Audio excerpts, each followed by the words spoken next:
India இங்கிலாந்துக்கு எதிரான முதல் டெஸ்ட்ல 5 விக்கெட் வித்தியாசத்துல தோல்வியை தழுவிட்டாங்க. இதை தொடர்ந்து இரண்டாவது டெஸ்ட் எட்ஜ்பாஸ்டன்ல தொடங்குச்சு. ஃபர்ஸ்ட் பேட்டிங் பண்ண இந்தியா முதல் நாளின் முடிவுல 5 விக்கெட் இழப்புக்கு 310 ரன்கள் எடுத்திருக்கிறாங்க. இப்போ இந்த வீடியோ பொறுத்த வரைக்கும் நான் ஒரு விஷயம் பேச நினைச்சேங்க. என்ன அப்படின்னா, ஃபர்ஸ்ட் டெஸ்ட் தோல்விக்கு பிறகு சுப்மான் கில் பத்திரிகையாளர் செய்தியாளர்களை சந்திக்கிறாப்புல.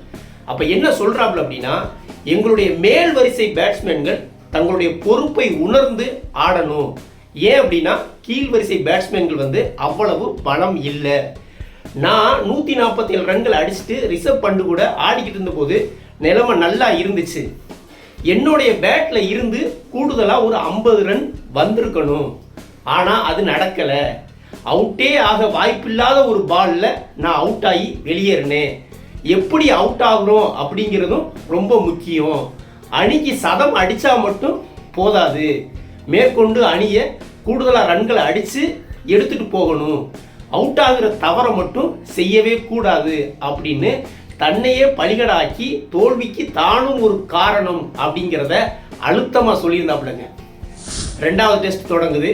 இதுல எப்படி ஃபர்ஸ்ட் டெஸ்ட்ல நான் சதம் அடிச்சும் அவுட் ஆகி போனது எவ்வளோ பெரிய தவறு அப்படிங்கிறத சொன்னாப்புலையோ, அதை மையப்படுத்தி பொறுப்போடு ஆடி வேற லெவல் ஆட்டம்ங்க. நிதானமாக நேர்த்தியாக செம்மையான ஒரு ஆட்டம் ஆடி செஞ்சுரி அடித்து நாட் அவுட் ஆகி நிற்கிறாப்புலங்க. இந்திய அணி மோசமான கண்டிஷன் 240க்குலாம் 5 விக்கெட் போய் தத்தளிச்சுக்கிட்டு இருக்கும்போது அணியை மீட்டு 310க்கு 5 அப்படிங்கிற ஒரு கௌரவமான நிலைக்கு வந்ததுக்கு காரணம் சுப்மான் கில்லோட இந்த பொறுப்பான ஆட்டம் தாங்க. யாருமே எந்த கேப்டனுமே பொதுவாகவே ஒரு தோல்வி ஏற்பட்டுச்சு அப்படின்னா தான் காரணம் சொல்லவே மாட்டாங்க. இந்த பவுலர் நல்லா போடலை, பேட்டிங் ஆர்டர் சரியில்லை, ஃபீல்டிங் சரியில்லை அப்படிங்கிற மாதிரியான ஒரு காரணத்தை சொல்லுவாங்க. எந்த ஒரு கேப்டனும் தன்னோட குறை என்ன, தோல்விக்கு தானும் ஒரு காரணம் அப்படிங்கிறத ஒத்துக்கொள்ளவே மாட்டாங்க. ஆனால் இங்கே தான் சுப்மான் கில் வேறுபடுறாப்புல. அந்த மேட்ச்சில் செஞ்சுரி அடிச்சிருந்தாலுமே கூடுதலாக ஒரு 50 ரன் நான் அடிச்சிருந்தா நிச்சயமா ஆட்டம் வேற மாதிரி போயிருந்திருக்கும். செஞ்சுரி அடிச்சா மட்டும் போதாது, அணியை மேலும் எடுத்துட்டு போகணும் அப்படின்னு தன்னையே பலிகடை ஆக்கிட்டு தன் மேல தவற சொல்லிட்டு அடுத்த டெஸ்ட்ல வெறித்தனமா கம்பேக் கொடுத்து என்ன தவறுன்னு சொன்னமோ அதை சரி செஞ்சு செஞ்சுரி அடிச்சு நாட் அவுட் ஆக்கி இந்தியாவை தலை நிமிர செஞ்சுக்கிட்டு இருக்காப்புல கேப்டன் சுப்மான் கில்.